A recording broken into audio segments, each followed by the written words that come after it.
broadcast in the precious name of the Lord Jesus Christ. കർത്താവായ യേശുക്രിസ്തുവിന്റെ നാമത്തിലേക്ക് കടന്നു വരുന്ന ഏവരെയും യേശുക്രിസ്തുവിന്റെ നാമത്തിൽ ഞാൻ ഈ സംരക്ഷണത്തിലേക്ക് വരുന്ന ഏവരെയും സ്വാഗതം ചെയ്യുന്നു. With these few words, I would like to draw your attention to the Word of God. ദൈവവചനത്തിലൂടെ നമുക്ക് നിങ്ങളുടെ ശ്രദ്ധ ഞാൻ അതിലേക്ക് കൊണ്ടുവരാൻ ആഗ്രഹിക്കുന്നു. I would like to begin this session by reading a scripture from the book of Genesis, chapter number 6 and verse number 6. നമുക്കത് ഉൽപ്പത്തി പുസ്തകം 6-ന്റെ 6-ാം വാക്യം വായിച്ചുകൊണ്ട് 6-ാം അധ്യായത്തിന്റെ 6-ാം വാക്യം വായിച്ചുകൊണ്ട് നമുക്ക് ആരംഭിക്കാം. Genesis chapter 6 and verse 6. ഉൽപ്പത്തി 6-ന്റെ 6. It says, "And it repented the Lord that he had made man on the earth, and it grieved him at his heart." അതിപ്രകാരം വായിക്കുന്നു. ഉൽപ്പത്തി 6-ാം അധ്യായം 6-ന്റെ 6. ഭൂമിയിൽ മനുഷ്യനെ സൃഷ്ടിച്ചതിനാൽ യഹോവ ദുഃഖിച്ചു, അത് അവന്റെ ഹൃദയത്തെ ദുഃഖിപ്പിച്ചു. May the Lord add his blessing to the reading of his word. ദൈവവചനത്തിലൂടെ ദൈവം നമ്മെ അനുഗ്രഹിക്കുമാറാകട്ടെ. Let us pray. നമുക്ക് പ്രാർത്ഥിക്കാം. Gracious and loving Heavenly Father, we thank you for this wonderful evening. അത്യധികമായി ഞങ്ങളെ സ്നേഹിക്കുന്ന ഞങ്ങൾ നല്ല കർത്താവേ, നല്ല വൈകുന്നേരത്തിനായി ഞങ്ങൾ നിന്നെ സ്തുതിക്കുന്നു. Thank you for the wonderful opportunity that you have given us to meditate upon your word. പിതാവേ, നിന്റെ വചനം ധ്യാനിപ്പാൻ തക്കവണ്ണം ഈ സമയം തന്നതിനായി ഞങ്ങൾ നന്ദിയോടെ സ്തുതിക്കുന്നു. Lord, as we listen to your word, help us to hear it in the ears of our heart. പിതാവേ, ഞങ്ങളുടെ കർത്താവ് ഞങ്ങളുടെ ഭൗതിക ചെവിയിൽ കേൾക്കുമ്പോൾ തന്നെ ഞങ്ങളുടെ കർത്താവ് ആത്മിക കർത്താവ് ചെവി കൊണ്ട് ഇത് കേൾപ്പാൻ നിങ്ങളെ സഹായിക്കുമാറാകണം. Help us to know the truth and let the truth set us free. പിതാവേ, സത്യം ഞങ്ങൾ അറിയുവാനും ആ സത്യം ഞങ്ങൾ സ്വതന്ത്രമാക്കുവാനും അങ്ങ് സഹായിക്കുമാറാകണം. We declare that all the glory, honor and praise, it belongs to you and you alone. നിനക്ക് മാത്രമായിരിക്കട്ടെ സകല പ്രശംസയും ആരാധനയും സ്തുതിയും ബഹുമാനം പൂഴ്ചയും ആ യേശുവിന്റെ നാമത്തിൽ മാത്രമായിരിക്കട്ടെ.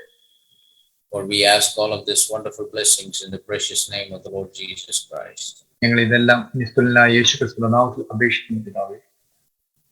Amen. Amen. For the last few weeks, we have been talking about the attributes of the plan of salvation of God. കഴിഞ്ഞ കുറച്ച് ആഴ്ചകളായി നമ്മൾ സംസാരിച്ചു കൊണ്ടിരുന്നത് രക്ഷയുടെ സവിശേഷതകളെ കുറിച്ചാണ്. ആ രക്ഷയ്ക്ക് വേണ്ടിയുള്ള പ്ലാനുകൾ, അതിന്റെ സവിശേഷതയെ കുറിച്ച് നമ്മൾ സംസാരിച്ചു. And we have seen about 7 different unique attributes of the plan of God for us. നമുക്ക് വേണ്ടി ദൈവം വെച്ചിരിക്കുന്ന രക്ഷയുടെ ആ പദ്ധതിയുടെ ആ 7 സവിശേഷതകളെ കുറിച്ച് നമ്മൾ കേട്ടു, നമ്മൾ പഠിച്ചു. First of all, it is an unselfish plan because of the love of God. ആദ്യത്തെ സവിശേഷതയെ നമ്മൾ പഠിച്ചത് അത് ദൈവത്തിൽ നിന്നും നിസ്വാർത്ഥമായി വന്ന അവന്റെ പദ്ധതിയാകുമെന്ന് നമ്മൾ അറിയുന്നു. So God's plan of salvation is not to benefit himself but to benefit us. ദൈവത്തിന്റെ രക്ഷയുടെ പദ്ധതിയോ അത് അവന് ഗുണകരമാകുവാനല്ല, മറിച്ച് അത് താൻ സൃഷ്ടിച്ച സൃഷ്ടിയായ മനുഷ്യന് ഗുണകരമാകുവാൻ അവൻ സൃഷ്ടിച്ചു. Secondly, it is an unchangeable plan. രണ്ടാമത്തെ പ്രധാനപ്പെട്ട സവിശേഷത എന്ന് പറയുന്നത് അത് ഒരിക്കലും മാറ്റമില്ലാത്ത പദ്ധതിയാകുന്നു. And the third attribute of the plan of God is he himself, he alone planned it. മൂന്നാമത്തെ സവിശേഷത എന്ന് പറയുന്നത് അവൻ തന്നെയാകുന്നു ആ പദ്ധതിക്ക് രൂപകൽപ്പന ചെയ്തത്. The fourth unique attribute of the plan of God is it cannot be stopped, it cannot be cancelled, it cannot be reversed.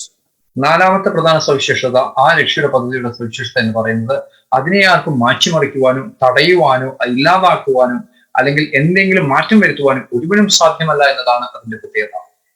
And fifthly, it is a plan that was planned from before the foundations of the world. അഞ്ചാമത്തെ പ്രധാന സവിശേഷതയെ നമ്മൾ കാണുന്നത് അത് ഈ ലോക സ്ഥാപനത്തിനേക്കാൾ മുമ്പേ അവൻ തന്റെ പദ്ധതിക്ക് രൂപം കൊടുത്തിരിക്കുന്നു എന്നതാകുന്നു. See, we plan things as and when the need arises, but God, he planned it before the need arose. നമുക്കറിയാം, മനുഷ്യനൊരു പദ്ധതി വിഭാവനം ചെയ്യുമ്പോൾ അവന്റെ ആവശ്യങ്ങൾക്കനുസരിച്ച് അപ്പോൾ അവന് മുമ്പിൽ കടന്നു വരുന്ന ആവശ്യങ്ങൾക്കനുസരിച്ചാണ് പദ്ധതി വിഭാവനം ചെയ്യുന്നത്. It's because of his omniscient nature he can declare the end from the beginning, the Bible says. എന്നാൽ കർത്താവ് അപ്രകാരമല്ല. അവൻ തന്റെ സർവജ്ഞാനിയാകാൻ, അവൻ തന്നെ സകലത്തെയും അറിയുന്നവനാകാൻ, ആരംഭത്തിൽ തന്നെ അതിന്റെ അവസാനത്തെ അറിയുന്നവനാകാൻ അവന്റെ ജ്ഞാനത്തിൽ അത് അവൻ പണിതു. And sixth unique attribute of the plan of God is how he planned it. He planned it in his mind. ആറാമത്തെ അതിന്റെ പ്രധാന സവിശേഷത എന്ന് പറയുന്നത് എങ്ങനെയാണ് അവൻ ആ പദ്ധതിക്ക് രൂപകൽപ്പന ചെയ്തത്. അത് അവന്റെ തന്നെ മനസ്സിൽ തോന്നിയ, അവന്റെ തന്നെ ഉള്ളിൽ തോന്നിയ, അവന്റെ മാത്രം പദ്ധതിയാകുന്നു. And seventhly, we saw why he planned it. He planned it to reveal his nature. ഏഴാമത്തെ പ്രധാന സവിശേഷത നമ്മൾ കണ്ടു. എന്തിനാണ് അവൻ ആ പദ്ധതി രൂപകൽപ്പന ചെയ്തത് അല്ലെങ്കിൽ വിഭാവനം ചെയ്തത്? അത് അവന്റെ മഹത്വം താൻ സൃഷ്ടിച്ചിട്ടുള്ള സൃഷ്ടികൾക്ക് വെളിപ്പെടുത്തുവാൻ തക്കവണ്ണം, തന്റെ മഹത്വത്തെ അറിയിപ്പാൻ തക്കവണ്ണം അവൻ ആഗ്രഹിച്ചു. അതിനാലത്രേ അവൻ ആ പദ്ധതി വിഭാവനം ചെയ്തത്. To reveal to us that he is our savior. He has the attribute and the ability to save, to redeem us. അവൻ തന്റെ മഹത്വത്തെ, താൻ അവരുടെ രക്ഷകനാണെന്ന്, താൻ സൃഷ്ടിച്ച സൃഷ്ടികൾക്ക് ഏക രക്ഷകനും ഏക കർത്താവും താൻ തന്നെ ആണെന്ന് അവരെ അറിയിക്കേണ്ടത്, തന്റെ സ്വഭാവത്തിന്റെ സവിശേഷതകളെ, താൻ അവരെ സ്നേഹിക്കുകയും സഹായിക്കുകയും രക്ഷിക്കുകയും ചെയ്യുന്നവരെന്ന് അവരെ അറിയിപ്പാൻ തക്കവണ്ണം അവൻ ഈ പദ്ധതി അവർക്കായി അവൻ രൂപകൽപ്പന ചെയ്തു. And from the attributes that we saw of the plan of God, let us move on to the next section of this Bible study. നമുക്ക് ഈ ബൈബിൾ പഠനത്തിലേക്ക് നമ്മൾ അടുത്ത പഠനത്തിലേക്ക് നമ്മൾ കടക്കുന്നതിനേക്കാൾ മുമ്പ് നമ്മൾ ആദ്യം പഠിച്ചത് ദൈവത്തിന്റെ പദ്ധതിയുടെ സവിശേഷതകളെ കുറിച്ച് പഠിച്ചുകൊണ്ട് നമുക്ക് ഇതിന്റെ അടുത്ത ഭാഗത്തേക്ക് പ്രവേശിക്കാം.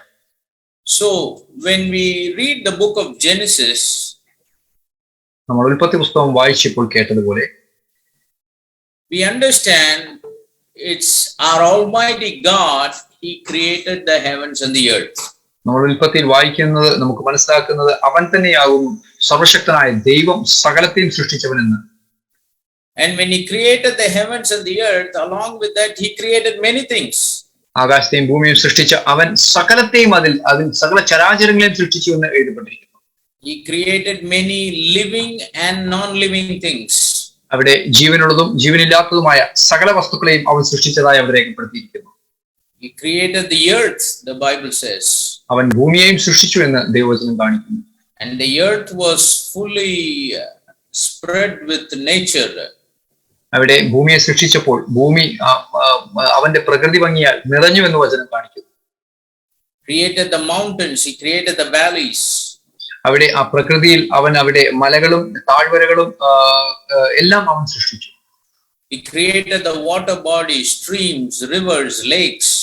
അവൻ ആ ഭൂമിക്ക് ആവശ്യമായ നദികളും അരുവികളും പുഴകളും എല്ലാം അവൻ അതിലേക്ക് സൃഷ്ടിച്ചു. Created the oceans, the water. അവൻ സമുദ്രത്തെ, വെള്ളത്തെ അവൻ നിർമ്മിച്ചു. He created many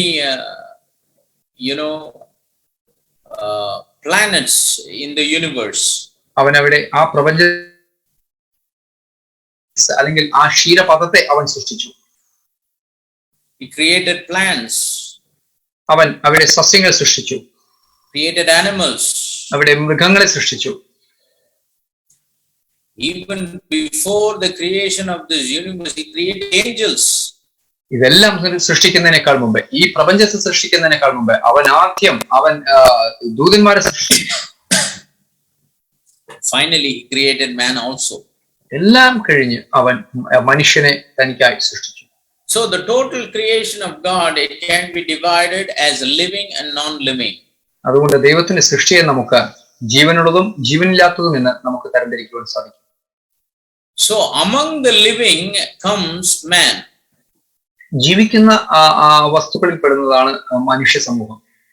So when we look at the scripture as to who needed this salvation, നമ്മൾ ദൈവവചനം പഠിക്കുകയാണെങ്കിൽ ആർക്കാണ് ഈ രക്ഷ വേണ്ടതെന്ന് നമ്മൾ അറിയുവാൻ ശ്രമിക്കുകയാണെങ്കിൽ we understand it is only man that needed salvation or redemption. നമുക്കറിയാം അത് അവൻ സൃഷ്ടിച്ച മനുഷ്യനാകുന്നു രക്ഷ അല്ലെങ്കിൽ വിടുതൽ വേണ്ടതെന്ന് നമുക്ക് മനസ്സിലാക്കാം. That's why the plan of salvation or the plan of redemption is only for man. അതുകൊണ്ടത്രേ രക്ഷയുടെ പദ്ധതി അത് മനുഷ്യന് മാത്രമാണ് ആ വിടുതലിന്റെയോ അല്ലെങ്കിൽ രക്ഷയുടെയോ പദ്ധതി അവൻ ഒരുക്കിയിരിക്കുന്നത്. See, the angels he created are living creatures. അവിടെ നമുക്കറിയാം ദൂതന്മാരെ അവൻ നിർമ്മിച്ചത് അവരെ ജീവനുള്ള വസ്തുക്കളായി തന്നെയാണ്. The plants that he created, they are also living creatures. എന്നാൽ നമുക്കറിയാം സസ്യങ്ങൾക്കും അവയ്ക്കും ജീവനുണ്ടെന്ന് നമുക്കറിയാം. The animals that he created, they are also living creatures. കന്നുകാലി മൃഗസമ്പത്തിലും അതിലും ജീവൻ അടങ്ങിയിരിക്കുന്നു നമുക്കറിയാം. The birds, the fish, the reptiles, they are also the living creatures. അവിടെ അത് നാൽക്കാലികളാകട്ടെ പക്ഷികളാകട്ടെ ഇഴജന്തുക്കളാകട്ടെ അവയ്ക്കുള്ളിലും ജീവനുണ്ട്. But for none of these living creatures did God plan the plan of salvation. എന്നാൽ ഇവയ്ക്കൊന്നും ഈ പറയുന്ന വകയ്ക്കൊന്നും അവൻ ആ രക്ഷയുടെ പദ്ധതി അവർക്കല്ല അവൻ ഒരുക്കിയത്. See, it is only man that needed the redemption. മനുഷ്യൻ മാത്രമായിരുന്നു ആ വിടുതലിന് ആവശ്യം. Because redemption is needed for those that are lost. കാരണം ആ രക്ഷ കൊടുക്കേണ്ടത്, രക്ഷയുടെ പദ്ധതി അവൻ ഒരുക്കിയത്, രക്ഷ കൊടുക്കുന്നത് അവന് ഏറ്റവും അമൂല്യമായ, അവന് വിലയുള്ള ഒന്നായതുകൊണ്ട് അവർക്ക് അത്രേ അവൻ നിർമ്മിച്ചിരിക്കുന്നത്. See, when God was creating one by one in the book of Genesis chapter number 1, നമുക്കറിയാം ഉൽപ്പത്തി നമ്മൾ വായിക്കുകയാണെങ്കിൽ ഉൽപ്പത്തി ഒന്നാം അധ്യായം 1 മുതൽ തന്നെ നമുക്ക് കാണുന്നു അവരുടെ സൃഷ്ടിയെ കുറിച്ച്. After creating each thing, God stopped and looked at what he has created and found it to be good. ഓരോന്നായി നമ്മൾ അതിനെ തിരഞ്ഞാൽ, ഓരോന്നായി നമ്മൾ അതിനെ പഠിച്ചാൽ നമുക്കറിയാം ഓരോ പ്രവൃത്തിക്ക് ശേഷവും ഓരോ ദിവസത്തെ ശേഷവും അവന്റെ പ്രവൃത്തിയിൽ നിന്ന് അല്ലെങ്കിൽ അവന്റെ സൃഷ്ടിയിൽ അവൻ തന്നെ അതിനെ വിശകലനം ചെയ്ത് താൻ നിർമ്മിച്ചത്, താൻ സൃഷ്ടിച്ചത് നല്ലതെന്ന് കണ്ടു എന്ന് രേഖപ്പെടുത്തിയിരിക്കുന്നു. If we go to the book of Genesis and read chapter number 1, നമ്മളിപ്പോൾ ഉൽപ്പത്തി 1 നമ്മളൊന്ന് വായിക്കുകയാണെങ്കിൽ verse 1 begins by saying God created the heavens and the earth. അതിന്റെ ആരംഭം തന്നെ ആദിയിൽ ദൈവം ആകാശഭൂമിയെ സൃഷ്ടിച്ചു എന്ന് കാണുന്നു.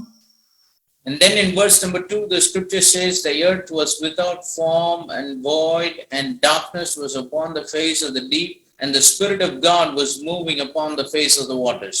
എന്നാൽ രണ്ടാം വാക്യം പറയുന്നു, ഭൂമി രൂപരഹിതവും ശൂന്യവുമായിരുന്നു, ഇരുൾ ആഴത്തിന് മീതെ വ്യാപരിച്ചിരുന്നു, ദൈവത്തിന്റെ ആത്മാവ് വെള്ളങ്ങളുടെ മീതെ പരിവർത്തിച്ചുകൊണ്ടിരുന്നു. And then God spoke and said in verse number 3, let there be light, and there was light. മൂന്നാം വാക്യം പറയുന്നു, വെളിച്ചം ഉണ്ടാകട്ടെ എന്ന് ദൈവം കൽപ്പിച്ചു, വെളിച്ചമുണ്ടായി. And when we see verse number 4, God saw the light that it was good, the Bible says.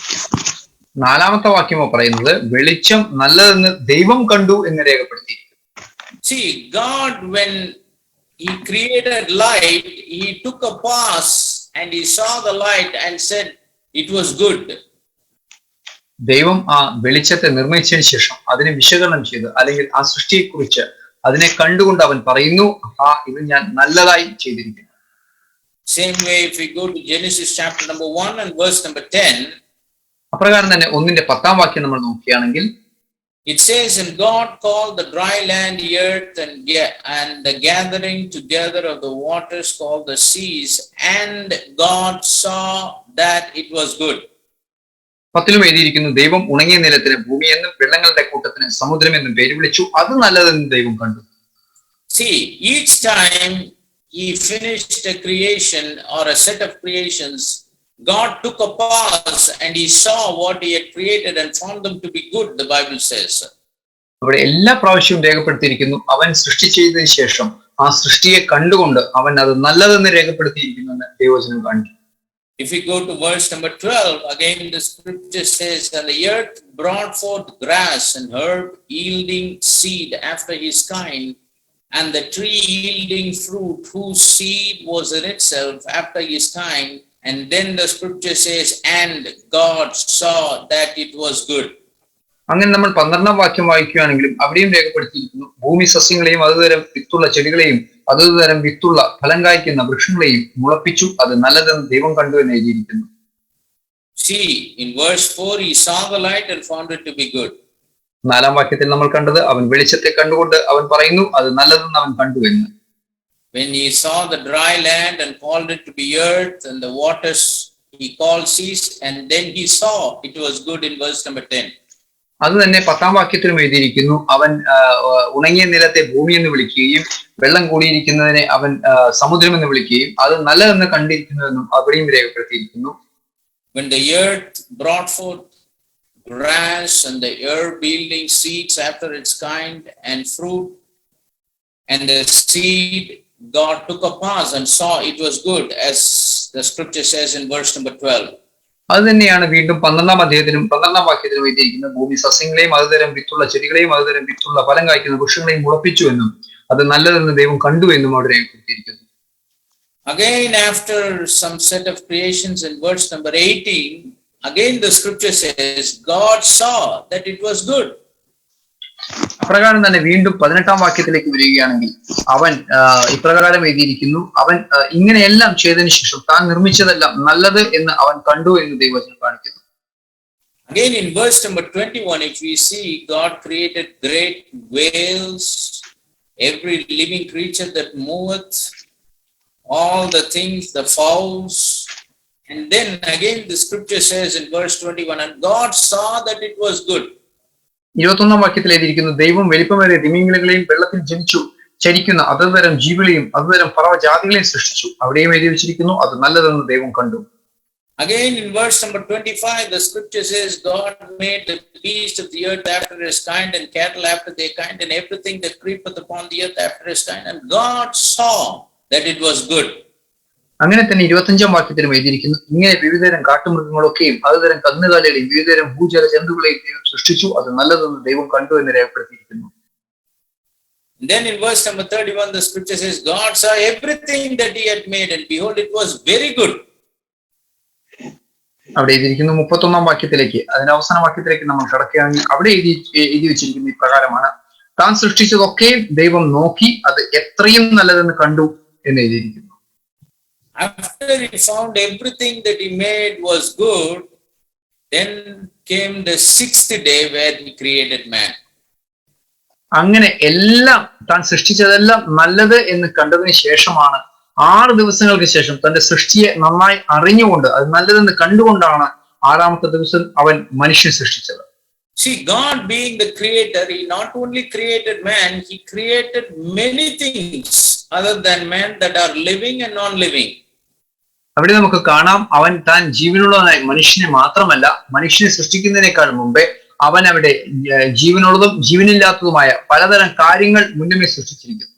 But after the creation of man and the fall of man, എന്നാൽ മനുഷ്യന്റെ സൃഷ്ടിക്ക് ശേഷം, മനുഷ്യൻ പാപത്തിൽ വീണതിന് ശേഷം, sin increased in this world, പാപം ഈ ലോകത്തിൽ പെരുകിയപ്പോൾ, not because of angels, അത് ദൂതന്മാർ മുഖാന്തരം വന്നതല്ല, not because of plants, അത് മറ്റുള്ള പ്ലാന്റ്സിൽ നിന്നും വന്നതല്ല, not because of animals, അതൊരു സസ്യങ്ങളിൽ നിന്നോ മൃഗങ്ങളിൽ നിന്നോ അല്ല വന്നത്, not because of the fowls of the air or the fish in the sea.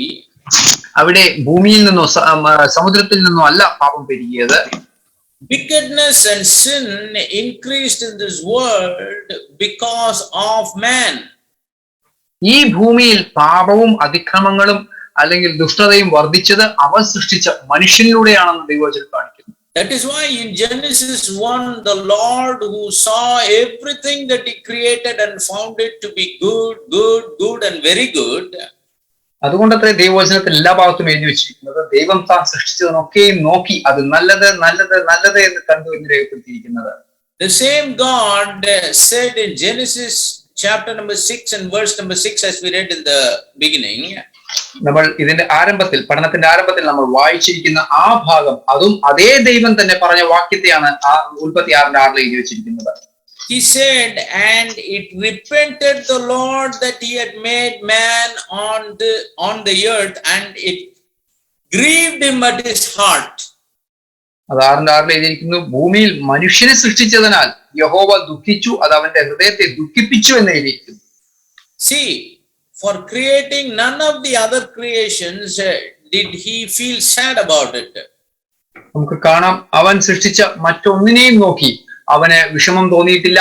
താൻ സൃഷ്ടിച്ച മറ്റ് എല്ലാ കാര്യങ്ങളെയും നോക്കി അവൻ അവിടെ സങ്കടം വന്നു എന്ന് എഴുതിയിട്ടില്ല. Like we read in the scriptures, all through Genesis 1, God found all the things that he made to be good, good, good and even very good. അത് ഉൽപ്പത്തി 1 മുതൽ നമ്മൾ വായിക്കുകയാണെങ്കിൽ അവൻ സൃഷ്ടിച്ചതിനെ കുറിച്ചെല്ലാം അവൻ എഴുതിയിരിക്കുന്നത്, ആ സൃഷ്ടികളുടെ വിവരണത്തിന് ശേഷം അവൻ പറയുന്നത് ആ സൃഷ്ടിച്ചതെല്ലാം നല്ലതെന്ന് കണ്ടു. അത് നല്ലത് നല്ലത് നല്ലത് എന്നാണ് എഴുതിയിരിക്കുന്നത്. Because of the fall of man, എന്നാൽ മനുഷ്യന്റെ പതനത്തിന് ശേഷം, പാപത്തിലുള്ള വീഴ്ചയ്ക്ക് ശേഷം, the Lord could not contain himself, but he just said what he felt. In Genesis 6:6, that I repent for making man on this earth, and God was grieved at his heart for creating man. അവൻ സൃഷ്ടിച്ച സൃഷ്ടികളിൽ മനുഷ്യനെ സൃഷ്ടിച്ചതിലാണ് അവന് ദുഃഖം വന്നത്. കാരണം താൻ സൃഷ്ടിച്ച മനുഷ്യൻ പാപത്തിൽ വീണതിന് ശേഷം അവനെ സഹിക്കുവാൻ കഴിയുന്നതായിരുന്നില്ല. So none of the creations that God created, they did lose their purpose. They fall from the position in which God has created. നമുക്ക് കാണാം, ദൈവം സൃഷ്ടിച്ചതിൽ മറ്റെല്ലാ സൃഷ്ടികളും അവൻ വിചാരിച്ച മാതിരിയിൽ, അവൻ എപ്രകാരമാണോ അവയെ മെനഞ്ഞത്, അതിന്റെ പ്രവൃത്തികളെല്ലാം അതിനെ നിയോഗിച്ച ആ വഴിയിൽ മാത്രമാണ് അത് ചെയ്തത്. അവരെല്ലാം അവയുടെ ദൗത്യം വ്യക്തമായി ചെയ്തിരുന്നു. Yes, before the creation, one of the angel of God, Lucifer, he lost his position and he was kicked out of heaven. അവിടെ നമുക്ക് കാണാം, അവിടെ ദൂതനായ ലൂസിഫറിനെയും അവൻ സൃഷ്ടിച്ചു. എന്നാൽ അവൻ പാപം ചെയ്തപ്പോൾ അവനെ അവിടെ നിന്ന് പുറത്താക്കിയെന്ന് നമുക്ക് കാണാം. The redemption is not for the angels. രക്ഷ അല്ലെങ്കിൽ വിടുതൽ അത് ദൂതന്മാർക്കുള്ളതായിരുന്നില്ല. So God did not redeem Lucifer, but he judged him, he cursed him, and he kicked him out of heaven. അവിടെ നമുക്ക് കാണാം, അവൻ സ്വർഗത്തിൽ നിന്നും ആ ദൂതനെ അവനെ ശപിച്ചില്ല, അവനെ മറ്റൊന്നും ചെയ്തില്ല. എന്നാൽ അവനെ പൂർണ്ണമായി സ്വർഗത്തിൽ നിന്നും പുറത്താക്കി അവനെ തള്ളിക്കളഞ്ഞതായി നമുക്ക് കാണാം. But when God created on this earth the living things, എന്നാൽ ദൈവം ഈ ഭൂമുഖത്ത് ജീവിക്കുന്ന വസ്തുക്കളെ നിർമ്മിച്ചപ്പോൾ everything was perfect and God found them to be good and very good. ദൈവം സൃഷ്ടിച്ച എല്ലാം തന്നെ അവയെല്ലാം നല്ലത്, ഏറ്റവും നല്ലത് എന്ന് അവൻ കണ്ടു എന്ന് രേഖപ്പെടുത്തിയിരിക്കുന്നു. Because every living thing that God created, it held on to its purpose and it was fulfilling the purpose for which God had created it. കാരണം അവൻ സൃഷ്ടിച്ച എല്ലാ സൃഷ്ടികളും അവൻ എന്തിനാണോ അവയെ സൃഷ്ടിച്ചത്, എന്ത് കാര്യത്തിനാണോ, എന്ത് ഉദ്ദേശത്തിനാണോ അവയെ ആക്കി വെച്ചിരിക്കുന്നത്, അവയെല്ലാം ആ ഉദ്ദേശത്തെ നിവർത്തിച്ചുകൊണ്ട് പോകുന്നവരാണ്. അതിനൊരു മാറ്റമില്ലാതെ അവ അത് അനുവർത്തിക്കുന്നു എന്ന് നമുക്ക് കാണുന്നു. See, God don't create anything without a solid purpose behind it. ദൈവം ഒന്നും അറിയാതെ അല്ലെങ്കിൽ ഒരു വെറുതെ അവൻ സൃഷ്ടികളെ സൃഷ്ടിക്കുകയല്ല, അതിനൊരു ഉദ്ദേശവും അതിനൊരു ഉദ്ദേശശുദ്ധിയും കൊടുത്തിട്ടാണ് അവൻ വസ്തുക്കളെ നിർമ്മിച്ചിരിക്കുന്നത്. Many times men create many things. എന്നാൽ മനുഷ്യൻ പലതും അവൻ സൃഷ്ടിക്കുന്നുണ്ട്. There's a lot of things that we use are made by man. ഇന്ന് നമ്മൾ ഉപയോഗിക്കുന്ന പല വസ്തുക്കളും അത് നിർമ്മിച്ചിരിക്കുന്നത് മനുഷ്യനാണ്. The chair on which I am sitting, it was designed for someone to sit. ഇന്ന് ഞാൻ ഇരിക്കുന്ന ഈ കസേരയാകട്ടെ, അത് വേറൊരാൾ ഇപ്രകാരം ഇരിക്കുവാനുള്ള ഒരു കസേര അവന്റെ സൃഷ്ടി അവൻ രൂപകൽപ്പന ചെയ്തതാകുന്നു. The shirt that I am wearing, someone made it so that it can clothe the body. ഇന്ന് ഞാൻ ഉപയോഗിക്കുന്ന ഈ ഷർട്ട്, അത് വേറെ ആരോ ഇപ്രകാരം ഷർട്ടായി തുന്നി വെച്ചുകൊണ്ട് ഇപ്രകാരം രൂപകൽപ്പന ചെയ്ത് എനിക്ക് ഇടുവാൻ തക്കവണ്ണം ലഭിച്ചതാണ്. Someone created or made this pen so that it can be used to write. ഇന്ന് എന്റെ കയ്യിലായിരിക്കുന്ന ഈ പേന, അത് ആരോ നിർമ്മിച്ചതാണ്, എന്നാൽ എനിക്ക് അത് എഴുതുവാൻ തക്കവണ്ണം അതിന്റെ കയ്യിൽ എത്തിച്ചേർന്നിരിക്കുന്നു. Someone designed this cell phone so that it can be used for calling people and to access information through it. ആരോ ഒരാളാണ് നമ്മുടെ കയ്യിലായിരിക്കുന്ന ഈ മൊബൈലിനെ നിർമ്മിച്ചത്, സൃഷ്ടിച്ചത്. അത് ഇന്ന് നമ്മുടെ ഉപയോഗത്തിന് തക്കവണ്ണം നമ്മുടെ കൈകളിലായിരിക്കുന്നു. Someone founded the internet so that it can be used for communication. ഇവിടെ ആരോ ആണ് ഈ ഇന്റർനെറ്റ് കണ്ടുപിടിച്ചത്, എന്നാൽ ഇന്റർനെറ്റ് മറ്റൊരു പലർക്കും ഉപകാരപ്രദമായി തീർന്നിരിക്കുന്നു. Someone created the light bulb so that it can give light in the midst of darkness. അതുപോലെ തന്നെ ഈ ബൾബ് നമ്മൾ നോക്കുകയാണെങ്കിൽ അതിൽ നിന്നുള്ള വെളിച്ചം ഇരുളിൽ ആയിരിക്കുന്നവർക്ക് വെളിച്ചമായി ലഭിക്കാൻ തക്കവണ്ണം മനുഷ്യൻ നിർമ്മിച്ചതാകും. Someone created fans, someone created air conditioning so that it can give a certain atmosphere. നമ്മൾ ഇന്ന് കാണുമ്പോൾ ഈ ഭവനങ്ങളിൽ നമ്മൾ വെളിച്ചങ്ങളും ഫാനുകളും AC കളും നമ്മൾ കാണുന്നു. അത് മറ്റുള്ളവർക്ക് ഉപകാരപ്രദമായി അവർക്ക് ഉപയോഗിക്കുവാൻ തക്കവണ്ണം മനുഷ്യൻ തന്നെ നിർമ്മിച്ചവയാകും. That is why everything that man makes have a specific and solid purpose. അതുകൊണ്ടത്രേ പറയുന്നത് ദൈവം താൻ സൃഷ്ടിച്ച സൃഷ്ടികളെ കുറിച്ച് വ്യക്തമായി ഉദ്ദേശിക്കുകയും ഉദ്ദേശപ്രാപ്തിയും അറിഞ്ഞിട്ടാണ് അവൻ സൃഷ്ടിച്ചിരിക്കുന്നത്. In the same way, അപ്രകാരം തന്നെ every meticulous thing that God created, he did not create it just for fun or as a hobby, but he had a purpose behind everything that he created. ദൈവം എന്തെങ്കിലും സൃഷ്ടിച്ചിട്ടുണ്ടെങ്കിൽ അവൻ സൃഷ്ടിച്ച സൃഷ്ടികളെല്ലാം അവന് വ്യക്തമായി ഒരു അറിവിൽ തന്നെ അവന്റെ മുന്നറിവിൽ തന്നെയാണ് അവൻ പണിതിരിക്കുന്നത്. അതിനെല്ലാം വ്യക്തമായ ഉദ്ദേശ്യങ്ങളുണ്ട്. അവൻ അറിയാതെ ഒന്നിനെയും അവൻ സൃഷ്ടിച്ചിട്ടില്ല. And so also when God created man in his image and after his likeness, he had a specific purpose behind it. പ്രകാരം തന്നെയാണ് അവൻ മനുഷ്യനെ സൃഷ്ടിച്ചത്. മനുഷ്യനെ തന്റെ സ്വരൂപത്തിലും സദൃശ്യത്തിലും സൃഷ്ടിച്ചപ്പോൾ അവനെ സൃഷ്ടിച്ചത് ദൈവത്തിന് ഒരു പദ്ധതി ഉണ്ടായിരുന്നു. And what was that specific purpose he had behind it?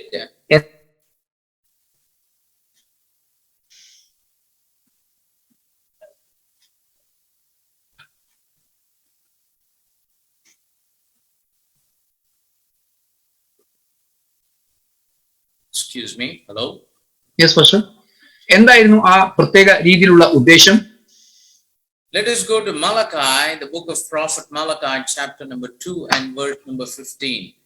നമുക്ക് അത് മാലാഖി പുസ്തകം 2:15 വാക്യം നമുക്ക് വേഗത്തിൽ വായിക്കാം. The first part of that verse, it says, and did not he make one, yet had he the residue of the Spirit, and wherefore one, that he might seek a godly seed. അവിടെ അതിന്റെ 15 വാക്യത്തിന്റെ ആദ്യത്തെ ഭാഗം വായിക്കുന്നത്, ദൈവമല്ലയോ നിങ്ങളെ ഒന്നാക്കി തീർത്തത്, അവൻ ഒരുവനല്ലയോ നിങ്ങളെ സൃഷ്ടിച്ച് നിങ്ങളുടെ ആത്മാവിനെ ജീവനോടെ നിലനിർത്തിയിരിക്കുന്നത്. So the scripture here, it begins with the question, why did God make one? ഇവിടെ ദൈവം ഒരുവനെ എന്തിനു സൃഷ്ടിച്ചിരിക്കുന്നു എന്ന് എഴുതിയിരിക്കുന്നു. He had the residue of the Spirit. അത് അവന്റെ ആത്മാവിനെ നിലനിർത്തുവാൻ തക്കവണ്ണം അവൻ സൃഷ്ടിച്ചിരിക്കുന്നു എന്ന് കാണുന്നു. Then why did he create one? എന്തിനാണ് അവൻ ഒന്നിനെ സൃഷ്ടിച്ചിരിക്കുന്നത്? And the scripture says that he might seek a godly seed. അവൻ ആ ദൈവസന്തതിയെ അല്ലെങ്കിൽ ആ ദൈവത്തിന്റെ ആത്മാവിനെ തിരയുവാൻ തക്കവണ്ണം അവനെ നിർമ്മിച്ചിരിക്കുന്നു. So this scripture reveals the original idea of God behind creating man on this earth. ഇവിടെ മനുഷ്യനെ സൃഷ്ടിച്ചതിന്റെ പ്രധാനപ്പെട്ട കാരണം ദൈവവചനം ഇവിടെ രേഖപ്പെടുത്തിയിരിക്കുന്നു.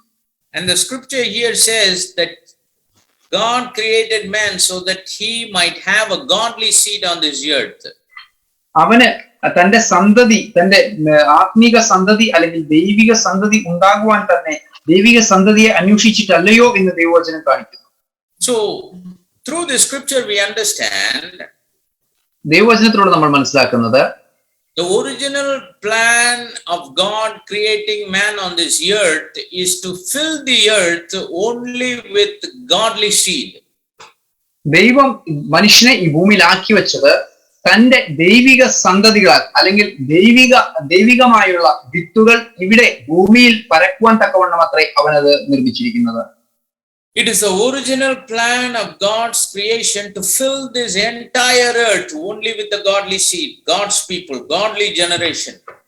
ദൈവിക ജനത അല്ലെങ്കിൽ ദൈവ സന്തതികളെ കൊണ്ട് ഈ ഭൂമി നിറയണം എന്ന ആഗ്രഹത്താൽ അത്രേ അവൻ മനുഷ്യനെ സൃഷ്ടിച്ചിരിക്കുന്നതെന്ന് വ്യക്തമായി ദൈവവചനം കാണിക്കുന്നു. That's the reason the scripture says he created man in his image and after his likeness.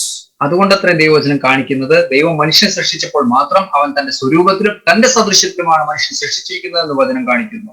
And not only God created him, we read in the scripture, God blessed him and he said, go and multiply and replenish the earth and subdue it. അങ്ങനെ അവൻ താൻ സൃഷ്ടിച്ചാക്കിയ മനുഷ്യനെ സൃഷ്ടിക്കുക മാത്രമല്ല അവനെ അനുഗ്രഹിച്ചുകൊണ്ട് പറയുന്നത്, നിങ്ങൾ പോയി സമൃദ്ധിയുള്ളവരായി തീരുവിൻ, നിങ്ങൾ പോയി സകലത്തെയും ഭരിച്ചുകൊണ്ട് ഭൂമിയെ കൈവശമാക്കുവാൻ അവൻ അവർക്ക് അനുഗ്രഹം കൊടുക്കുന്നു. That's what Genesis 1:28 says. അതത്രേ ഉൽപ്പത്തി 1:28 പറയുന്നു. Let's read from 27. 27 മുതൽ നമ്മൾ വായിക്കുകയാണെങ്കിൽ നമുക്ക് അറിയാം. It says, so God created man in his own image. In the image of God created he him. Male and female created he them. Verse 27. അത് 27 വാക്യം ഇപ്രകാരം പറയുന്നു, അങ്ങനെ ദൈവം തന്റെ സ്വരൂപത്തിൽ മനുഷ്യൻ സൃഷ്ടിച്ചു, ദൈവത്തിന്റെ സ്വരൂപത്തിൽ അവനെ സൃഷ്ടിച്ചു, ആണും പെണ്ണുമായി അവരെ സൃഷ്ടിച്ചു. And then in verse number 28, the scripture says, God blessed them and said unto them, be fruitful and multiply and replenish the earth and subdue it and have dominion over the fish of the sea and over the fowl of the air and over every living thing that moveth upon the earth. അതിന്റെ 28 വാക്യം പറയുന്നു, ദൈവം അവരെ അനുഗ്രഹിച്ച് നിങ്ങൾ സന്താന സമൃദ്ധിയുള്ളവരായി വർദ്ധിച്ചു പെരുകി ഭൂമിയെ അധീനമാക്കുവിൻ, സമുദ്രത്തിലെ മത്സ്യങ്ങളെയും ആകാശത്തിലെ പറവജാതികളിൽ മേലും ഭൂമിയിൽ ചലിക്കുന്ന എല്ലാ ജീവജാലങ്ങളുടെ മേലും വാഴുവിനെന്ന് ദൈവം അവരോട് കൽപ്പിച്ചു. Like the prophet Malachi wrote, God wanted to beget a godly seed on this earth. എപ്രകാരമാണ് നമ്മൾ മാലാഖി പുസ്തകം 2:15 വായിച്ചത്, ദൈവം തന്റെ ദൈവിക സന്തതിയെ ഭൂമിയിൽ പരക്കുവാൻ, ഭൂമിയിൽ നിറയുവാൻ ആഗ്രഹിച്ചത് എന്ന് നമ്മൾ കണ്ടതുപോലെ തന്നെ He wanted to fill this earth with the holy generation of God. ദൈവത്തിന്റെ വിശുദ്ധ മക്കളെ കൊണ്ട് ഈ ഭൂമി നിറയണം എന്നതാകുന്നു അവന്റെ പദ്ധതിയുടെ, രക്ഷയുടെ പദ്ധതിയുടെ ആഗ്രഹം. That's why God created man as male and female and he put them on this earth and he blessed them. അതുകൊണ്ടത്രേ മനുഷ്യനെ അവൻ ആണും പെണ്ണുമായി സൃഷ്ടിച്ച് അവരെ അനുഗ്രഹിച്ച് ഭൂമിയിലാക്കി വെച്ചത്. So that is why the Bible says the first man whose name was Adam, he was called as the son of God. അതുകൊണ്ടത്രേ ആദത്തിനെ കുറിച്ച് എഴുതിയപ്പോൾ ആദത്തിനെ കുറിച്ച് ഇപ്രകാരമാണ് രേഖപ്പെടുത്തിയത്, ആദ്യ മനുഷ്യനായ ആദം അവന്റെ പിതാവ് അത് ദൈവം തന്നെയാണെന്ന്, അവൻ ദൈവത്തിന്റെ മകനെന്ന് ദൈവവചനം രേഖപ്പെടുത്തിയിരിക്കുന്നു. In Luke chapter number 3 and verse number 38, the scripture says, അത് ലൂക്കോസിന്റെ സുവിശേഷം 3:38 വാക്യം ഇപ്രകാരമാണ് പറയുന്നത്, which was the son of Enos, which was the son of Seth, which was the son of Adam, which was the son of God. അത് 38 വാക്യം പറയുന്നു, Kenan എനോഷിന്റെ മകൻ, എനോഷ് ശേത്തിന്റെ മകൻ, ശേത്ത് ആദാമിന്റെ മകൻ, ആദാം ദൈവത്തിന്റെ മകൻ. ആദാം ദൈവത്തിന്റെ മകൻ. Adam was the son of God. എഴുതിയിരിക്കുന്നു, ആദം അവൻ ദൈവത്തിന്റെ മകനെന്ന് അവിടെ രേഖപ്പെടുത്തിയിരിക്കുന്നു. Because he is literally the seed of God who was created by God in his image and after his likeness. കാരണം ആദത്തിനെയാകുന്നു ദൈവം തന്റെ സൃഷ്ടികളിൽ ആദ്യജാതനായി തന്റെ സ്വരൂപത്തിലും സദൃശ്യത്തിലും ഭൂമിയിലാക്കി വെച്ച് അവർ സൃഷ്ടിച്ചത്. So Adam, who was created as the son of God, was blessed to fill the earth with the sons of God. അങ്ങനെ ആദത്തിലൂടെ ഈ ഭൂമിയിൽ തന്റെ സന്തതികൾ പരക്കുവാൻ തക്കവണ്ണം അവൻ ആദത്തെ അനുഗ്രഹിച്ചുകൊണ്ട് അവൻ ഭൂമിയിലാക്കി വെച്ചിരിക്കുന്നു എന്ന് കാണും. To fill this earth with a godly generation. അത് തന്റെ ദൈവിക മക്കളാൽ, തന്റെ ദൈവിക തലമുറയാൽ നിറയട്ടെ എന്ന് കരുതിക്കൊണ്ട് അവൻ ആദത്തെ അനുഗ്രഹിച്ചാക്കിയതായി നമുക്ക് കാണാം. That's the purpose for which God created man and put him on this earth. അതാകുന്നു ദൈവം മനുഷ്യനെ സൃഷ്ടിച്ചാക്കിയ ഏക ഉദ്ദേശം. അങ്ങനെ അവനെ ഭൂമിയിലാക്കി വെച്ചു എന്നുള്ള ഉദ്ദേശം നമ്മളൊക്കെ കാണുന്നു. But that divine purpose and plan was hindered, was marred because of the fall of man. എന്നാൽ ആ ദൈവിക ഉദ്ദേശം, ആ ദൈവിക പദ്ധതി, ആ ഏറ്റവും നിസ്വാർത്ഥമായ ആ ഉദ്ദേശം മനുഷ്യൻ പാപത്തിൽ വീഴുക കൊണ്ട് അവിടെ വെച്ച് തടസ്സമായി. Because of the sin of unbelief. കാരണം അവന്റെ അവിശ്വാസം നിമിത്തം, അവിശ്വാസം എന്ന പാപം നിമിത്തം.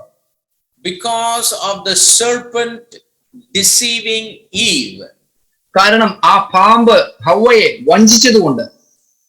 Because of sin, because of wickedness, because of iniquity, that plan of God to fill this earth only with godly seed was disturbed, was marred. അവിടെ നമ്മൾ കാണുന്നു, അങ്ങനെ ആ ഹവ്വയെ ആ സർപ്പം വഞ്ചിച്ചതുകൊണ്ട്, മനുഷ്യൻ പാപത്തിൽ വീണതുകൊണ്ട്, ആ പാപത്തിന്റെ വഴിയിലേക്ക് അവൻ പതിച്ചതുകൊണ്ട് ദൈവത്തിന്റെ ആ നല്ല ഉദ്ദേശത്തെ, തന്റെ ഭൂമിയിൽ താൻ സൃഷ്ടിച്ചാക്കിയ ഭൂമിയിൽ തന്റെ സന്തതികളെ കൊണ്ട് വിശുദ്ധ സന്തതികളെ കൊണ്ട് നിറയണമെന്നുള്ള ആഗ്രഹം അല്ലെങ്കിൽ ആ ഉദ്ദേശം അവിടെ വെച്ച് സമാപിച്ചു. But our God is a God who doesn't give up. എന്നാൽ നമ്മുടെ ദൈവമോ അവൻ അങ്ങനെ ഉപേക്ഷിച്ച് കളയുന്നവനല്ല. If he plans something, he will fulfill it. അവൻ ഒന്ന് പദ്ധതി രൂപകൽപ്പന ചെയ്തുവെങ്കിൽ അവൻ അത് പൂർത്തീകരിക്കും. If he wants to bring forth the sons and daughters of God on this earth, he will fulfill it and no devil can stop it.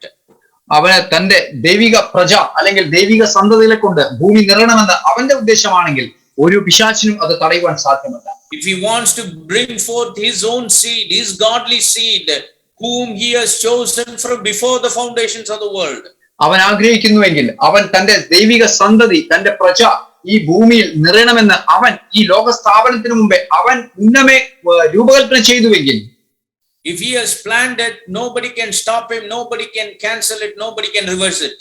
അവനാണ് ആ പദ്ധതി ചെയ്തതെങ്കിൽ അതിനെ മാറ്റം വരുത്തുവാനോ അതിന് തടഞ്ഞിടുവാനോ അതിനെ നിർത്തിവെക്കുവാനോ ഒരു ശക്തിക്കും സാധ്യമല്ല. God doesn't change his mind about the definitive plans and purposes that he had or he has for his people. ദൈവം തനിക്കുണ്ടായിരുന്ന അല്ലെങ്കിൽ ഉള്ള ആ നല്ല പദ്ധതിയെ തന്റെ പ്രജകളെ കുറിച്ച് തന്റെ സന്തതികളെ കുറിച്ചുള്ള അവന്റെ പദ്ധതി അവന് മുന്നമേ ഉണ്ടായിരുന്നതിനെ കുറിച്ച് അവന് വ്യക്തമായി അറിയാം. അത് നിറവേറ്റുവാനും അവൻ മതിയായവനാകും. Because of this, it is very important for us to know the creation before we can understand the redemption. അതുകൊണ്ടത്രേ ഇതിലൂടെ നമുക്ക് മനസ്സിലാക്കുവാൻ സാധിക്കുന്നത് സൃഷ്ടി നടക്കുന്നതിനേക്കാൾ മുമ്പേ, സൃഷ്ടി പൂർണ്ണ രീതിയിൽ വരുന്നതിനേക്കാൾ മുമ്പേ, സൃഷ്ടി തുടങ്ങുന്നതിനേക്കാൾ മുമ്പേ തന്നെ അവർക്കുള്ള വിടുതലിന്റെ ആ പദ്ധതി അവൻ മുന്നമേ രൂപകൽപ്പന ചെയ്തു എന്ന് പറഞ്ഞു. Many times we will fail to understand the redemptive plan of God if we don't properly understand the creation of God. പല സന്ദർഭങ്ങളിലും നമ്മൾ അവന്റെ വിടുതലിനെ കുറിച്ച് അത്ര പ്രാധാന്യമായി നമ്മൾ മനസ്സിലാക്കുന്നില്ല. കാരണം അവന്റെ സൃഷ്ടി എന്നതിന് ഉപരി അവൻ വിടുതൽ മുന്നമേ രൂപകൽപ്പന ചെയ്തു വെച്ചിരിക്കുന്നു എന്നുള്ള സത്യം നമുക്ക് മനസ്സിലാക്കുവാൻ ബുദ്ധിമുട്ടാകുന്നു. Lot of people, they don't fully understand the salvation, fully understand the redemption plan that God has for us because they fail to understand the creation of man. കാരണം മനുഷ്യനെ എന്തിന് സൃഷ്ടിച്ചു എന്നത് അവർക്ക് മനസ്സിലാക്കുവാൻ ബുദ്ധിമുട്ടാകുന്നതിന് കാരണം അവർ സൃഷ്ടിയെ കുറിച്ച് അറിയുന്നതിനേക്കാൾ മുമ്പേ അതിനു വേണ്ടിയുള്ള വിടുതലിന്റെ പദ്ധതിയെ കുറിച്ച് അവർക്ക് പൂർണ്ണ രൂപം ലഭിക്കുന്നില്ല, അല്ലെങ്കിൽ അവരത് മനസ്സിലാക്കുവാൻ ശ്രമിക്കുന്നില്ല എന്നതാകുന്നു. Only rightly understanding the creation of man will help us to understand the redemption of man. അവന് ആദ്യം മനുഷ്യനെ എന്തിന് സൃഷ്ടിച്ചു എന്ന അറിവ് ലഭിക്കേണ്ടതിന് അത് മനസ്സിലാക്കിയാൽ മാത്രമേ മനുഷ്യൻ എന്തിനാണ് അവൻ വിടുതൽ വെച്ചിരിക്കുന്നത് എന്ന കാര്യം അവർക്ക് മനസ്സിലാക്കുവാൻ സാധിക്കുകയുള്ളൂ. So let us first understand who is man, how he has been created. അതുകൊണ്ട് ആ വിടുതലിന്റെ ആ രക്ഷയുടെ പദ്ധതി മനസ്സിലാക്കുന്നതിനായി നമ്മൾ ആദ്യം അറിയേണ്ടത് എന്താകുന്നു മനുഷ്യൻ, എന്തിനാകുന്നു മനുഷ്യൻ എന്നതിനെ കുറിച്ച് നമ്മൾ അറിയേണ്ടതുണ്ട്. So the Bible explains the creation of man as much as it explains the redemption of man. എപ്രകാരമാണോ ദൈവവചനം വിടുതലിനെ കുറിച്ച് അധികമായി സംസാരിക്കുന്നത്, അതുപോലെ തന്നെ മനുഷ്യന്റെ സൃഷ്ടിയെ കുറിച്ചും അത്രമാത്രം തന്നെ ദൈവിക പദ്ധതികൾ സംസാരിക്കുന്നുണ്ട്. It's very important and necessary for us to understand the creation of man before we can understand the importance of the redemption of man. അതുകൊണ്ട് മനുഷ്യന്റെ സൃഷ്ടിയെക്കുറിച്ചുള്ള പ്രാധാന്യം നമ്മൾ അറിഞ്ഞാലാണ് നമുക്ക് ആ ദൈവിക പദ്ധതിയിലായിരിക്കുന്ന മനുഷ്യന് വേണ്ട രക്ഷയെക്കുറിച്ചുള്ള പദ്ധതിയുടെ പ്രാധാന്യത്തെ നമുക്ക് മനസ്സിലാക്കുവാൻ സാധിക്കുക. Let us go to Genesis chapter number 1 and verse number 26. അത് നമുക്ക് 1:26 ഉൽപ്പത്തി പുസ്തകം 1-ാം അധ്യായം 26-ാം വാക്യം നമുക്കൊന്ന് വേഗത്തിൽ വായിക്കാം. We need to have a good understanding of the creation of man, as the scripture says in the book of Genesis, before we can understand the redemption of man. നമുക്ക് ദൈവം എന്തിനാണ് മനുഷ്യന് വിടുതൽ എന്ന പദ്ധതി വെച്ചിരിക്കുന്നതെന്ന് അറിയുന്നതിന് നമുക്ക് ആദ്യം മനസ്സിലാക്കേണ്ടത് ദൈവം എന്തിന് ഈ ഭൂമിയിൽ മനുഷ്യനെ സൃഷ്ടിച്ചാക്കിയ എന്ന സത്യം നമ്മൾ തിരിച്ചറിയേണ്ടതുണ്ട്. Remember, I told you in the first session we had, the gospel of Jesus Christ has got 4 parts, as it was told, I think, by Brother Martin Luther.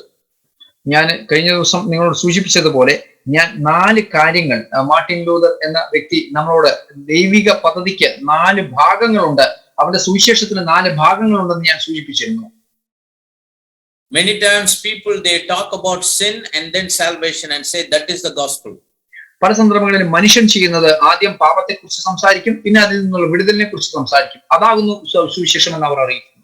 But it should not start from sin. The gospel starts from creation. എന്നാൽ ഈ സുവിശേഷം ആരംഭിക്കേണ്ടത് പാപത്തിൽ നിന്നല്ല, മറിച്ച് സൃഷ്ടിയിൽ നിന്നത്രേ ആരംഭിക്കേണ്ടത്. First we need to know the creation and the fall of man, and then the redemption, and finally the restoration. നമുക്കറിയാം, ആദ്യം നമ്മൾ അറിയേണ്ടത് എന്താണ് സൃഷ്ടി, സൃഷ്ടിയിൽ വന്നിരിക്കുന്ന മനുഷ്യന് പിന്നെ സംഭവിച്ചിരിക്കുന്ന അവന്റെ പതനത്തെക്കുറിച്ച്, പിന്നെ അവന്റെ വിടുതലിനെ കുറിച്ച്, പിന്നെ നമ്മൾ അവനെ യഥാസ്ഥാനത്താക്കുന്നതിനെ കുറിച്ച് നമ്മൾ അറിയുന്നു. So let us look at the creation of man as the scripture says it. എപ്രകാരമാണ് ദൈവിക വചനം സൃഷ്ടിയെ കുറിച്ച് പറയുന്നതെന്ന് നമുക്ക് നോക്കാം. So Genesis 1:26 it says. 1:26 പ്രകാരം പറയുന്നു, And God said, let us make man in our image after our likeness, and let them have dominion over the fish of the sea, and over the fowl of the air, and over the cattle, and over all the earth, and over every creeping thing that creepeth upon the earth. അത് 1:26 ഇപ്രകാരം പറയുന്നു, അനന്തരം നാം നമ്മുടെ സ്വരൂപത്തിലും സദൃശ്യത്തിലും മനുഷ്യനെ സൃഷ്ടിക്കുക, അവനെ സമുദ്രത്തിലുള്ള മത്സ്യങ്ങളുടെ മേലും ആകാശത്തിലുള്ള പർവ്വജാതികളുടെ മേലും മൃഗങ്ങളുടെ മേലും സർവ്വഭൂമിയുടെ മേലും ഭൂമിയിൽ ഇഴയുന്ന എല്ലാ ഇഴജാതികളുടെ മേലും അധികാരം ഉണ്ടായിരിക്കട്ടെ എന്ന് ദൈവം കൽപ്പിച്ചു. So after God created everything, he came to his final creation. He says, let us make man in our image and after our likeness. ഈ ഭൂമിയിൽ സകലത്തെയും സൃഷ്ടിച്ച സകല ചരാചരങ്ങളെയും സൃഷ്ടിച്ചതിന് ശേഷം അവൻ ഇപ്പോൾ മനുഷ്യനെ സൃഷ്ടിക്കുമ്പോൾ അവൻ ആദ്യമായി പറഞ്ഞത്, ഇപ്പോൾ നമുക്ക് നമ്മുടെ സ്വരൂപത്തിലും സദൃശ്യത്തിലും മനുഷ്യരെ സൃഷ്ടിക്കുക എന്ന് അവൻ രേഖപ്പെടുത്തിയിരിക്കുന്നു. See, when we look at every creation, നമ്മൾ മറ്റുള്ള എല്ലാ സൃഷ്ടികളെ കുറിച്ച് നമ്മൾ നോക്കുകയാണെങ്കിൽ, it came out of certain environment. അതെല്ലാം ഒരു പ്രത്യേക ചുറ്റുപാടിൽ നിന്നാണ് അവൻ സൃഷ്ടിച്ചിരിക്കുന്നത്.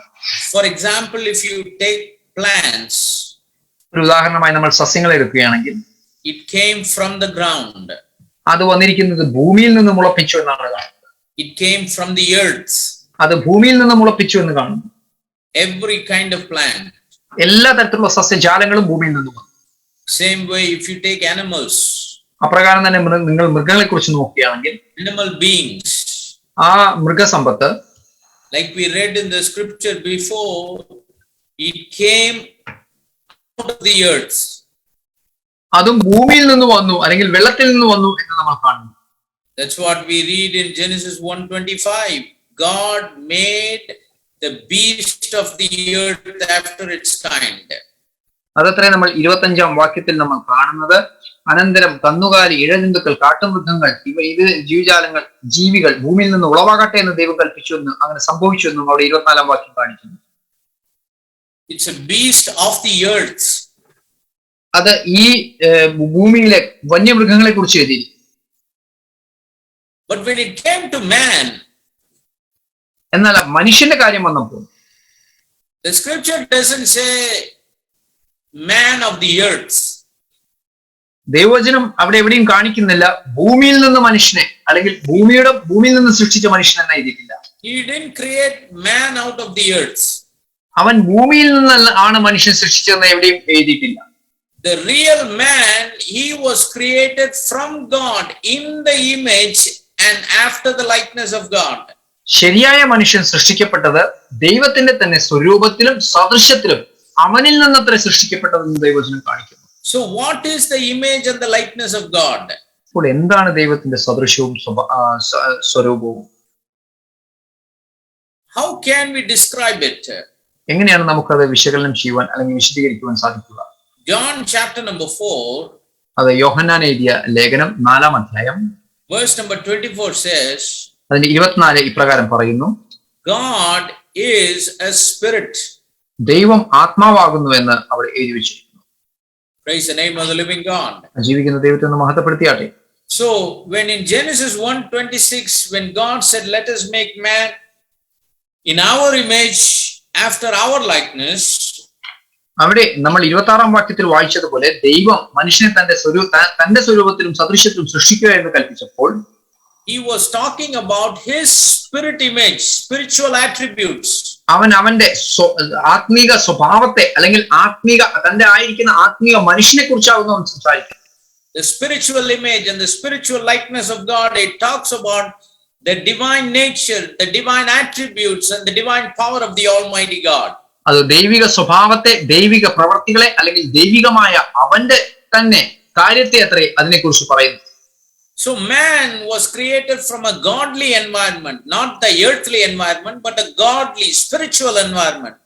അതുകൊണ്ട് മനുഷ്യനെ സൃഷ്ടിച്ചത് അത് ഭൂമിയുടെ ചുറ്റുപാടിൽ നിന്നല്ല, മറിച്ച് ദൈവത്തിൽ നിന്നത്രേ, ദൈവത്തിന്റെ ഉള്ളിൽ നിന്നത്രേ ആ ആദ്യ മനുഷ്യനെ അവൻ സൃഷ്ടിച്ചത്.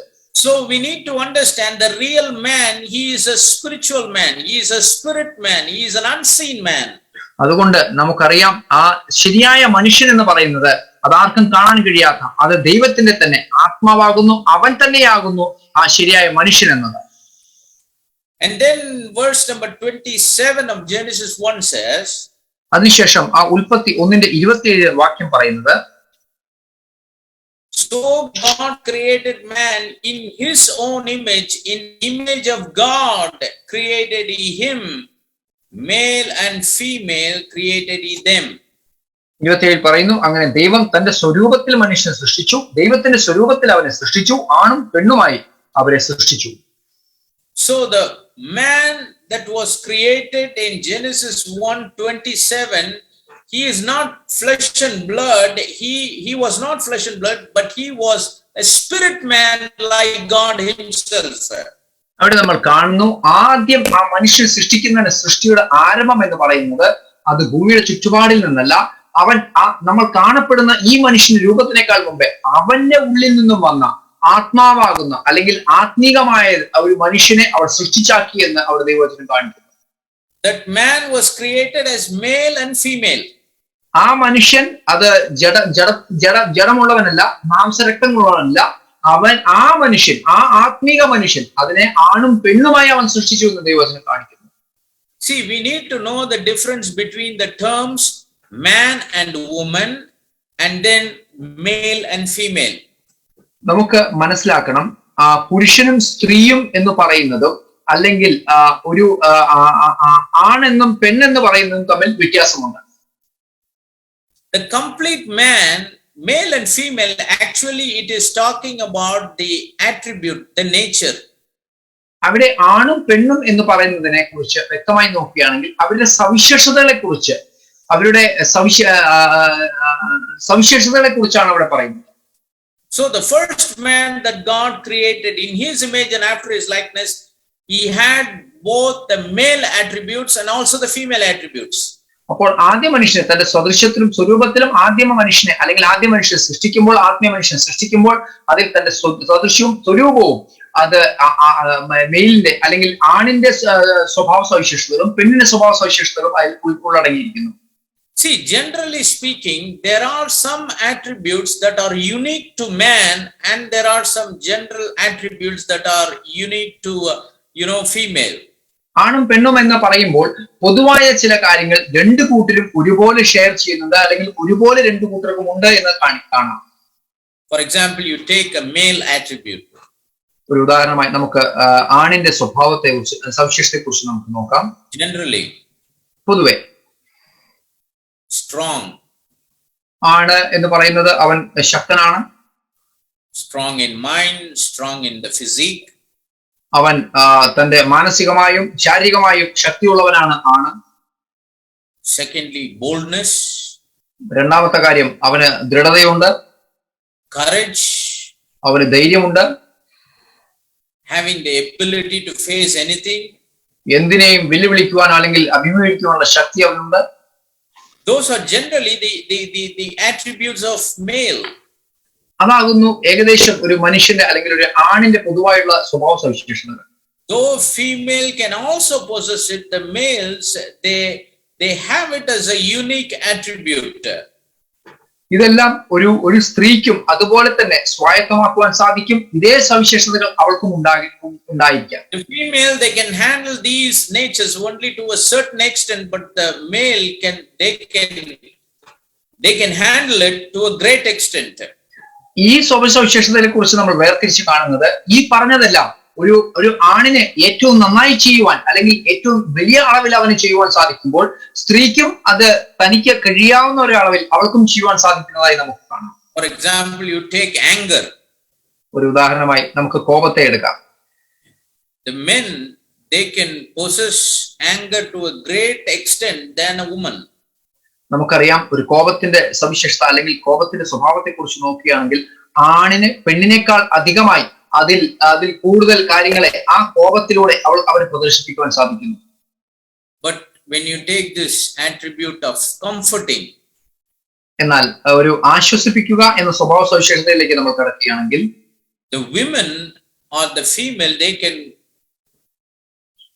can put this attribute of comfort, or they can manifest comfort to a greater extent, much more than the male. എന്നാൽ ആ ആശ്വസിപ്പിക്കുക എന്ന സ്വഭാവ സവിശേഷതയെ കുറിച്ചാണ് നമ്മൾ നോക്കുന്നതെങ്കിൽ, ഉദാഹരണമായി എടുക്കുന്നതെങ്കിൽ, ആണിനേക്കാൾ കൂടുതൽ പെണ്ണിന് അതിൽ തിളങ്ങുവാനും അതിനെ അധികമായി കാണിക്കുവാനും പ്രദർശിപ്പിക്കുവാനും ഒരു പെണ്ണെന്ന സ്വഭാവ സവിശേഷതയ്ക്ക് സാധിക്കുമെന്ന് നമുക്ക് കാണാം. That's why the Bible says, as a mother comfort a child, so shall the Lord comfort his people. അതുകൊണ്ട് അത്ര ദൈവവചനത്തിൽ അപ്രകാരം ആ ഒരു സ്വഭാവ സവിശേഷത്തെ കുറിച്ച് എഴുതിയിരിക്കുന്നത് എപ്രകാരമാണോ അമ്മ തന്റെ കുഞ്ഞിനെ ആശ്വസിപ്പിക്കുന്നത്, അപ്രകാരം ദൈവം നിങ്ങളെ ആശ്വസിപ്പിക്കും, തന്റെ ജനത്തെ ആശ്വസിപ്പിക്കുമെന്ന് അവൻ എഴുതി വെച്ചിരിക്കുന്നു. It doesn't say as a father comforts the child. അവിടെ എഴുതിയിട്ടില്ല പിതാവ് തന്റെ മക്കളെ ആശ്വസിപ്പിക്കുന്നത് പോലെ എന്ന് എഴുതിയിട്ടില്ല. That's what we read in Isaiah chapter 66 and verse number 13.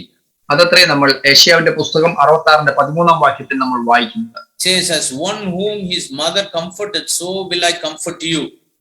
അതിപ്രകാരം 66 വാക്യത്തിൽ ഇപ്രകാരം എഴുതിയിരിക്കുന്നു, അമ്മ ആശ്വസിപ്പിക്കുന്നത് പോലെ ഞാൻ നിങ്ങളെ ആശ്വസിപ്പിക്കുമെന്ന് എഴുതി വെച്ചു. So a lot of people have this argument, is God male or female? ഒരുപാട് പേർക്ക് ഇപ്രകാരം ഒരു ആർഗ്യുമെന്റ് ഉണ്ട്, അല്ലെങ്കിൽ തർക്ക വിഷയമുണ്ട്, ദൈവം ആണാണോ പെണ്ണാണോ? See, male and female, it is not referring to the physical structure. അവിടെ ആണും പെണ്ണും എന്ന് പറഞ്ഞതുകൊണ്ട് അത് ശാരീരികമായുള്ള ഒരു ഭാഷയെ കുറിച്ചല്ല, അല്ലെങ്കിൽ അതിനർത്ഥത്തിലല്ല എഴുതിയിരിക്കുന്നത്. That is why we need to understand the difference between the terms male, female and man, woman. അതുകൊണ്ടത്ര ഞാൻ ആദ്യം പറഞ്ഞത് നമുക്ക് ആദ്യം ആ പുരുഷനും സ്ത്രീയും എന്ന് തരംതിരിച്ചു മനസ്സിലാക്കേണ്ടതുണ്ട്. Male, female, it specifically talks about the characteristic, it talks about the attributes, it talks about the spirit, it talks about the nature.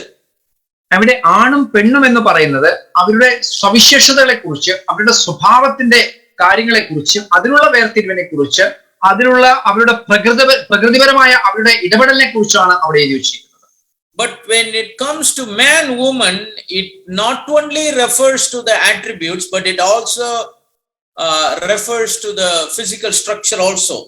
എന്നാൽ ആ പുരുഷനും സ്ത്രീയും എന്ന് അവർ പ്രതിപാദിക്കുമ്പോൾ അവിടെ കടന്നു വരുന്നത് അത് അവരുടെ സ്വഭാവ സവിശേഷതകൾ മാത്രമല്ല, അവരുടെ പ്രകൃതത്തെ കുറിച്ച് മാത്രമല്ല, അവരുടെ ശാരീരിക പ്രകൃതങ്ങളെ കുറിച്ചും അവിടെ നമ്മൾ സൂചിപ്പിക്കുന്നു.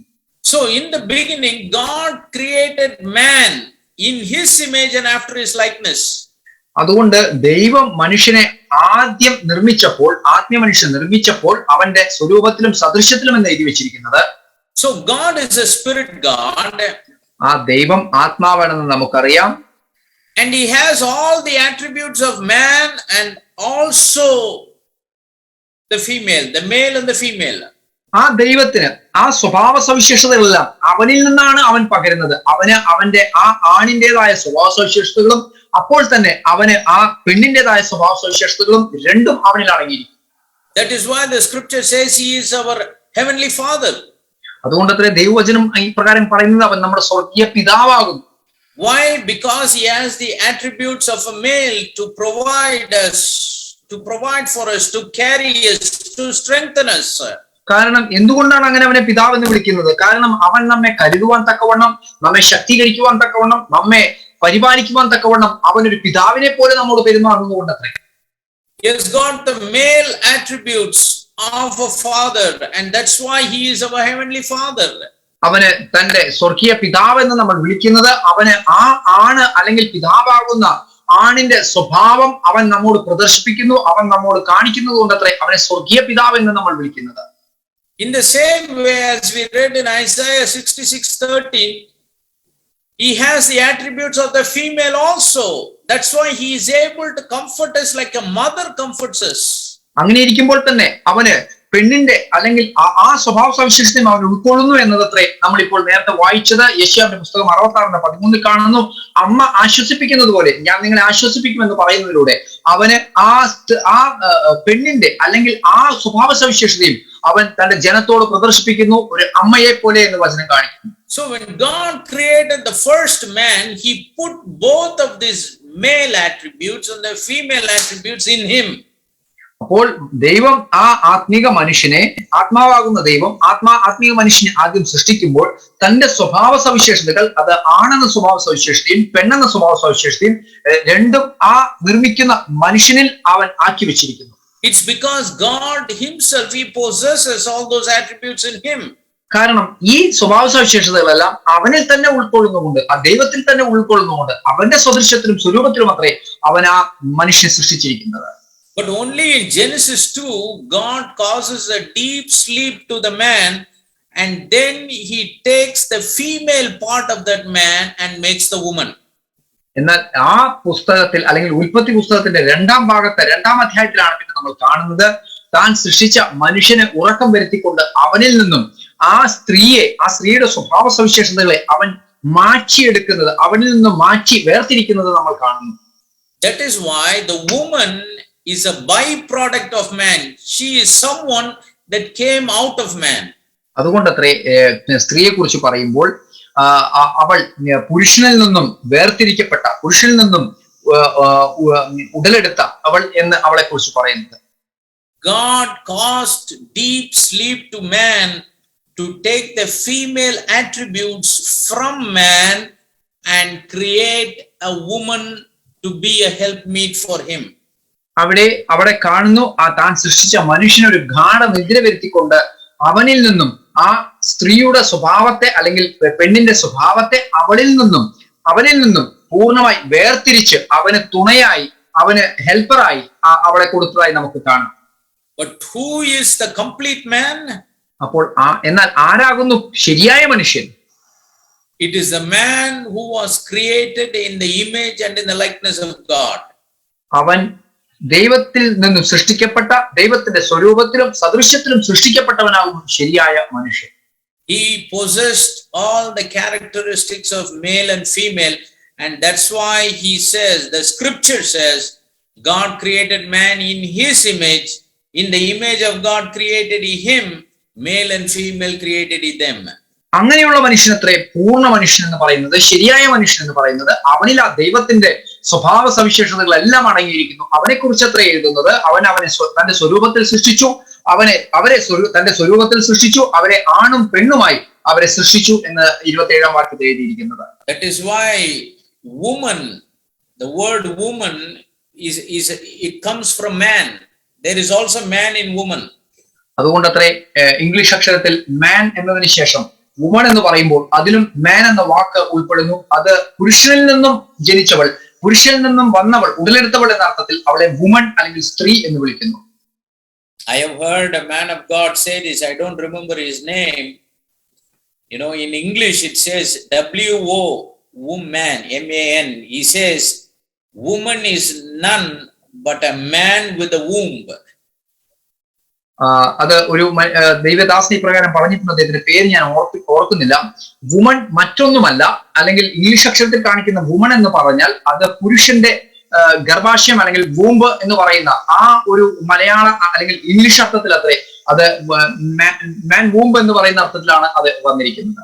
The only extra part that a woman has other than man is the womb and nothing else. She is exactly man. സ്ത്രീ എന്ന് പറഞ്ഞാൽ additional thing she has is a womb. ഒരു പുരുഷന് ഇല്ലാത്തതായ എക്സ്ട്രാ അവയവമായിരിക്കുന്നത് അല്ലെങ്കിൽ അധികമായിരിക്കുന്നത് സ്ത്രീയും പുരുഷനും ഒന്ന് തന്നെ, എന്നാൽ സ്ത്രീക്ക് ഗർഭാശയമുണ്ട് എന്നത് മാത്രമാകുന്നു അവളെ പുരുഷനിൽ നിന്ന് വിഭിന്നമാക്കുന്നത്. She came out of man. അവൾ വന്നതോ പുരുഷനിൽ നിന്നത്രേ അവൾ ഉടലെടുത്തത്. That is why even in female the word male is also there. അതുകൊണ്ട് അത്ര വീണ്ടും നമ്മൾ നോക്കുകയാണെങ്കിൽ ഇംഗ്ലീഷ് അക്ഷരത്തിൽ ഫീമെയിൽ എന്ന് പറയുന്നതിലും മെയിൽ എന്ന വാക്കുണ്ട്. But God has put a difference. എന്നാൽ ദൈവം അതിലൊരു വേർതിരിവ് വരുത്തിയിട്ടുണ്ട്. In Genesis chapter number 2. അത് അവൻ വേർതിരിച്ചിരിക്കുന്നത് അത് ഉൽപ്പത്തി പുസ്തകം 2 രേഖപ്പെടുത്തിയിരിക്കുന്നു. So it is very important that we need to have the right understanding of the terms man, woman and male, female. അതുകൊണ്ട് അത്ര ഞാൻ ആദ്യം പറഞ്ഞത്, നമുക്ക് ആദ്യം മനുഷ്യനെ സൃഷ്ടിച്ചപ്പോൾ ആ മനുഷ്യൻ പുരുഷനും സ്ത്രീയുമായിരിക്കുന്ന മനുഷ്യനും അല്ലെങ്കിൽ ആണും പെണ്ണും എന്ന സ്വഭാവ സവിശേഷം തമ്മിൽ വ്യത്യാസങ്ങൾ ഉണ്ടെന്ന് പറഞ്ഞത്. God possesses the attributes of a male and also the attributes of a female, and that's why the first man that he created, the spiritual man, he created with both of these attributes in him. ദൈവമായ കർത്താവിന് അവന് ഈ രണ്ട് സ്വഭാവ സവിശേഷതകൾ, ആണിന്റെയും പെണ്ണിന്റെയും സ്വഭാവ സവിശേഷതകൾ ആത്മാവാകുന്ന ദൈവത്തിൽ ഉൾക്കൊള്ളുക കൊണ്ട് അവൻ സൃഷ്ടിച്ച ആത്മീക മനുഷ്യനും അതേ സദൃശ്യത്തിൽ നിന്നും അതേ സ്വഭാവത്തിൽ നിന്നും അതേ സ്വരൂപത്തിൽ നിന്നും അവൻ അവയെല്ലാം പകർന്നു നൽകിക്കൊണ്ട് അവനെ ആത്മീയ മനുഷ്യനായി ശരിയായ മനുഷ്യനായി അവൻ ആദ്യമേ നിർമ്മിച്ചു എന്ന് ദൈവവചനം കാണിക്കുന്നു. So male and female both were in the first man before God separated them in Genesis 2. അവിടെ ഉൽപ്പത്തി പുസ്തകം 2 അവരെ ആണും അല്ലെങ്കിൽ പുരുഷനും സ്ത്രീയുമായി വേർതിരിക്കുന്നതിനേക്കാൾ മുമ്പേ അവരെ ആണും പെണ്ണുമായി ശരിയായ മനുഷ്യനിൽ തന്റെ അതേ സ്വഭാവ സവിശേഷതയോടുകൂടി അവൻ നിർമ്മിച്ചതായി ദൈവവചനം കാണിക്കുന്നു. With this, we'll close our session at this time and we'll continue, the Lord willing, in the next week.